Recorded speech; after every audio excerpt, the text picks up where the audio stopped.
కృష్ణా జిల్లా నూజివీడులో పోలీసులు తనిఖీలు నిర్వహించారు. తెలంగాణ నుంచి అక్రమంగా తరలిస్తున్న మద్యం బాటిళ్లని పోలీసులు స్వాధీనం చేసుకున్నారు. నూజివీడు నియోజకవర్గ పరిధిలోని చాట్రాయి మండలం చిన్నంపేట గ్రామంలో అక్రమ మద్యం విక్రయంపై పోలీసులు దాడి చేసి కోరుకొండ ప్రసాద్ అనే వ్యక్తిని అరెస్టు చేశారు. అయితే అతని వివరాలు తెలుసుకున్న పోలీసులు ఆశ్చర్యానికి గురయ్యారు.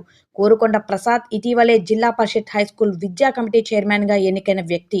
పాఠశాల సమీపంలో బెల్ట్ షాపు నిర్వహణపై పోలీసులకు సమాచారం అందింది. ఉన్నతాధికారుల ఆదేశాల మేరకు దాడి చేయగా కోరుకొండ ప్రసాద్ అక్రమ మద్యం విక్రయిస్తున్నట్లు నిర్ధారణ అయ్యింది. అతడిని అదుపులోకి తీసుకోవడమే కాకుండా ముందు నుండి అతనిపై ఉన్న మరికొన్ని కేసులు వెలుగులోకి వచ్చాయి. కోరుకొండ ప్రసాద్ గత నేర చరిత్ర ఇండియన్ బ్యాంక్ మోసం కేసు. చాట్రాయి మండలంలోని ఇండియన్ బ్యాంక్ ఫోటో మార్పింగ్ చేసి లక్షలాది రూపాయలు మళ్లించడాన్ని ఆరోపణలు ఉన్నాయి.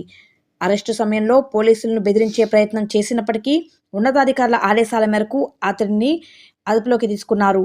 టీడీపీకి తలనొప్పిగా మారిన అరెస్టు. కోరుకొండ ప్రసాద్ టీడీపీకి చెందిన ఓ కీలక నేతగా ఉన్నందున అతని అరెస్టు టీడీపీకి తలనొప్పిగా మారింది. వైసీపీ సోషల్ మీడియా వర్గాలు కూడా ఈ విషయాన్ని పెద్ద ఎత్తున ప్రచారం చేయడం, చంద్రబాబు నాయుడు నాయకత్వంపై విమర్శలు చేయడం గమనార్హం.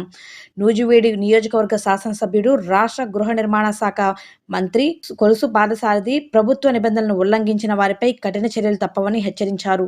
అదేవిధంగా టీడీపీ జిల్లా పార్టీ అధ్యక్షుడు గన్ని వీరాంజనేయులు పార్టీకి చెడ్డ పేరు తీసుకొచ్చే వ్యక్తులపై చర్యలు తీసుకునేలా ఆలోచిస్తున్నట్లు ప్రకటించారు. నాటుసారా రహిత ఆంధ్రప్రదేశ్ లక్ష్యంగా రాష్ట్ర ప్రభుత్వం నూతనంగా ప్రవేశపెట్టిన నవోదయ 2.0 కార్యక్రమంలో భాగంగా ఎక్సైజ్ శాఖ ఎప్పటికప్పుడు కఠిన చర్యలు తీసుకుంటూ అక్రమ మద్యం ఉత్పత్తి విక్రయాన్ని అణిచివేయడానికి చర్యలు చేపడుతుంది. ఈ క్రమంలో ఏలూరు జిల్లా prohibition and excise assistant commissioner KVN Nagaprabhukumar ఆదేశాల మేరకు assistant prohibition and excise superintendent CH Ajay Kumar Singh నేతృత్వంలో Nuzvid prohibition and excise station పరిధిలో దాడులు నిర్వహించారు.